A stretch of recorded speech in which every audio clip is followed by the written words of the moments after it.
Megalodon எனும் ராட்சச கடல் அரக்கன் ஹிஸ்டரி தெரிந்து கொள்வதற்கு முன் நமது சேனலை சப்ஸ்கிரைப் செய்து கொள்ளவும்.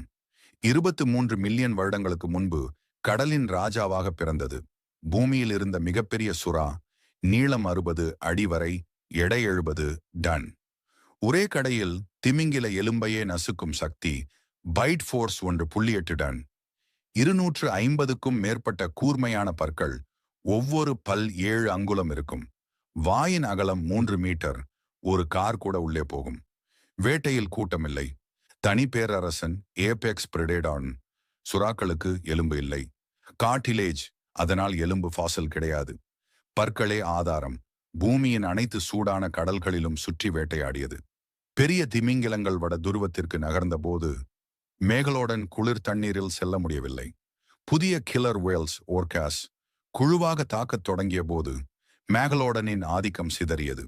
மெகலோடன் குழந்தைகள் ஷாலோ வாட்டரில் இருந்ததால் மற்ற பிரெடேட்டர்ஸ் எளிதில் கொன்றன.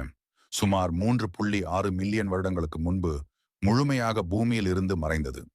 இன்று கூட சிலர் மரியானா ட்ரென்ச்சில் உயிரோடு இருக்கிறது என்று நம்புகிறார்கள். ஆனால் சயின்டிபிக் ப்ரூஃப் இல்லை. மனிதர்கள் வரலாற்றில் ஒரு முறை கூட இதை பார்த்ததில்லை. இது முழுக்க டைனோசர்களுக்கு பின் வந்த கடல் கொடூரன்.